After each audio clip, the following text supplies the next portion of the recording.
No, अब आपका next question ये है, आपको ये सॉल्व करना है, आपको वीटी का एक्सप्रेशन निकालना है 40 ग्रेटर देन 0। ठीक है। सो टी ग्रेटर देन 0 के लिए अगर आप देखें आपका सर्किट होगा ये। ठीक है।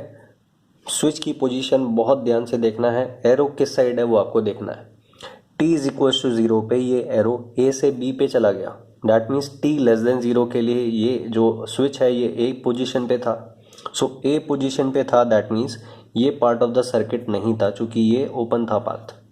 ठीक है। सो ये जो इतना है पार्ट ये नहीं है। ठीक है। सो ये आपका सर्किट प्रेजेंट था टी लेस देन 0 के लिए, that means T less than 0 के लिए भी सोर्स प्रेजेंट है। और टी ग्रेटर देन 0 के लिए जब ये स्विच इस पोजीशन पे चला जाएगा, ठीक है, तो ये पाथ ही नहीं रहा। सो ये पाथ नहीं रहा, दैट मीन्स बस ये जो है ये तो पाथ है, बट इस कैपेसिटर के अकॉर्डिंग आप देखें, चूंकि आपको वीटी से मतलब है, इस कैपेसिटर के अकॉर्डिंग कोई पाथ नहीं है। इसके वजह से ये जो सोर्स है ये इसको अफेक्ट नहीं करेगा अब। ठीक है। सो टी ग्रेटर देन 0 पे जो स्विच है वो बी पोजीशन पे आ गया। सो बी पोजीशन पे आने के बाद कैपेसिटर को बस ये वोल्टेज सोर्स अफेक्ट करेगा। सो टी लेस देन 0 के लिए भी सोर्स प्रेजेंट है, टी ग्रेटर देन 0 के लिए भी सोर्स प्रेजेंट है। दैट मीन्स क्वेश्चन जो है वो आप किस तरह से सॉल्व होगा। टी लेस देन 0 के लिए आप देखें, आपको बस T is equal to 0 minus पे निकालना होगा। ठीक है। अब क्योंकि कैपेसिटर है तो कैपेसिटर में आपको वोल्टेज निकालना होता है, इंडक्टर में करंट निकालना होता है सबसे पहले। ठीक है। सो कैपेसिटर है, अगर कैपेसिटर के थ्रू करंट भी पूछ रहा है वो, तो कैपेसिटर में सबसे पहले वोल्टेज निकालते हैं, फिर फॉर्मूला लगा के करंट निकालते हैं। ठीक है। ध्यान रखना, कैपेसिटर के केस में करंट लेते हैं सबसे पहले, सॉरी वोल्टेज निकालते हैं सबसे पहले, एंड इंडक्टर के केस में जो आपको करंट निकालनी होती है। अब अगर कैपेसिटर के केस में कैपेसिटर के थ्रू करंट पूछी है तो पहले वी निकालेंगे फिर आई निकालेंगे। इंडक्टर के केस में अगर वोल्टेज पूछा है तो पहले आई ही निकालना है, उसके बाद वोल्टेज निकालना है। सो ये चीज़ आप ध्यान रखें। सो यहाँ पे आपको वोल्टेज ही निकालना है, करंट नहीं निकालना है। नो भैया, t is equals to 0 minus यानी कि पिछले जन्म का इन्फिनिटी। सो पिछले जन्म के इन्फिनिटी में क्या होगा भैया, ये 24 जो है वो इसको फुल्ली चार्ज कर देगा, और जब फुल्ली चार्ज ही हो जाएगा तो अपने थ्रू करंट पास नहीं होने देगा, दैट मीन्स ये ओपन बिहेव करेगा। ठीक है। सो ये ओपन बिहेव करेगा, दैट मीन्स इसके अक्रॉस जो वोल्टेज है वो वही वोल्टेज होगा जो इसके अक्रॉस आएगा। ठीक है। अब क्योंकि ये जो पाथ है वो 0 है, दैट मीन्स ये दोनों सीरीज में आ गए। सो 24 डिवाइडेड बाय 5 प्लस 3, ठीक है, दैट मीन्स 24/8। या इसके अक्रॉस वोल्टेज निकालनी है तो आप वोल्टेज डिवीजन भी लगा सकते हैं, 5 divided by 5 plus 3 into 24, that means 15। सो 15 इसके अक्रॉस आएगा तो 15 कैपेसिटर के अक्रॉस भी आएगा। So V0 minus is equals to 15, that means V0 plus is also 15। ठीक है। आपको निकालना क्या क्या होगा, V0 निकालना है आपको, V इन्फिनिटी निकालना है, एंड t ग्रेटर देन 0 के लिए आपको टाइम कांस्टेंट निकालना है बस। ठीक है। V इन्फिनिटी का मतलब क्या हुआ, t ग्रेटर देन 0 के लिए आपको सर्किट देखना होगा, एंड t ग्रेटर देन 0 में भी ये जो सर्किट है ये बहुत देर तक ऐसे ही रहा, तब इन्फिनिटी जब आएगा तो ये जो सोर्स है ये इसको फुल्ली चार्ज कर देगा, ये इसको फुल्ली चार्ज कर देगा, दैट मीन्स ये करंट 0 हो जाएगा फुल्ली चार्ज होने के बाद। ये करंट 0 हो गया, दैट मीन्स यहाँ कोई ड्रॉप नहीं होगा क्योंकि यहाँ भी करंट नहीं होगा। ठीक है। दैट मीन्स ये 30 डायरेक्टली इसके अक्रॉस आएगा as per this polarity, reference polarity. ठीक है। सो V इन्फिनिटी कितना होगा आपका भैया, 30। ठीक है।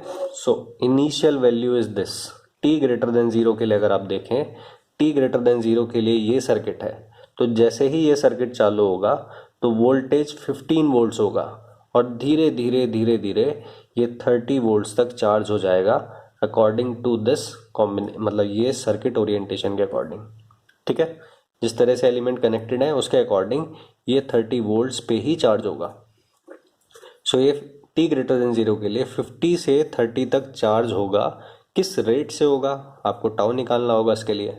सो टाउ जो होगा दैट वुड बी, टाउ निकालने के लिए आपको वोल्टेज सोर्स को शॉर्ट करना होता है, करंट सोर्स को ओपन करना होता है, ठीक है। सो टाउ वुड बी, चूंकि RL सर्किट RC सर्किट है, इसलिए टाउ वुड बी RC या फिर R इक्विवेलेंट C कह लें, ठीक है। सो 0.5 इंटू 4 किलो से मिली कट जाएगा, सो 5 4 20 एंड पॉइंट है इसलिए 2, सो 2 सेकेंड आपका होगा। नाउ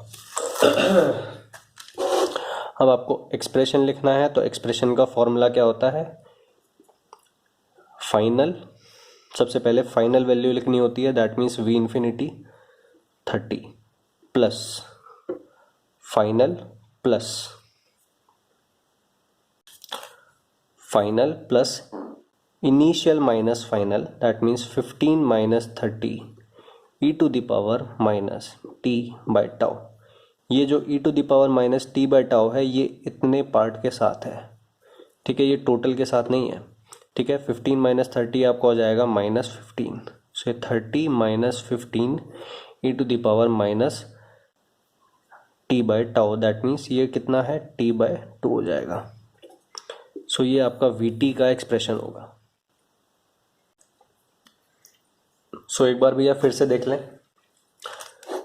स्विच जब यहाँ पे था तो ये वाला सोर्स सर्किट में था, ठीक है।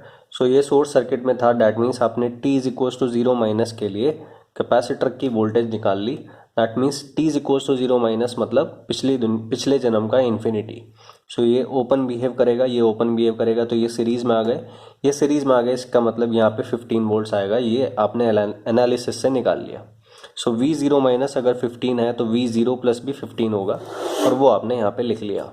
अब भैया t ग्रेटर देन 0 के लिए ये सर्किट है, ये सर्किट जो है बहुत टाइम के बाद क्या होगा, ये जो यहाँ पे सोर्स प्रेजेंट है 30 वोल्ट्स का, ये 30 वोल्ट्स का सोर्स इसे फुल्ली चार्ज कर देगा। और हमने क्या देखा एनालिसिस से कि भैया ये जो है ये सोर्स इसको 30 वोल्ट्स पे ही चार्ज करेगा, चूँकि ये सीरीज RC सर्किट है, ठीक है। सो भैया V इन्फिनिटी कितना हो गया, 30। अब इसका मतलब हुआ कि t ग्रेटर देन 0 के लिए ये जो कैपेसिटर है इसमें वोल्टेज कहाँ से कहाँ बिल्डअप हो रहा है, 15 से 30 तक बिल्डअप हो रहा है, ठीक है। सो 15 से 30 तक बिल्डअप होने का जो रेट है वो क्या है, उसके लिए आपको टाउ निकालना होगा। सो टाउ आपको t ग्रेटर देन 0 वाले सर्किट से ही मिलेगा, बट यहाँ वोल्टेज सोर्स भी प्रेजेंट है, सो वोल्टेज सोर्स को भैया शॉर्ट कर दो, शॉर्ट कर दिया तो भैया RC जो होगा वो आपका टाउ होगा, और यहाँ से आपका फॉर्मूला लगेगा final minus bracket initial minus final e to the power minus t by tau. ये आपका फॉर्मूला होता है। अगर कैपेसिटर है तो वोल्टेज का फॉर्मूला है ये, और अगर इंडक्टर है तो करंट का फॉर्मूला होता है ये, ठीक है। सो कैपेसिटर के केस में वोल्टेज का फॉर्मूला है ये, इंडक्टर के केस में करंट का फॉर्मूला है ये। अब अगर कैपेसिटर के केस में करंट पूछ रहा है, I करंट, तो I क्या होता है, C dV बाय dt, ठीक है, plus minus depending upon the reference of the current, ठीक है। अगर इंडक्टर के केस में आपने करंट निकाल लिया इस फॉर्मूले से, और इंडक्टर के अक्रॉस वोल्टेज पूछ रहा है, तो पहले करंट ही निकालना है, उसके बाद वोल्टेज किस तरह से निकालेंगे, Vt is equals to plus minus depending upon the reference L dit by dt, ठीक है। ये चीज़ है आपकी।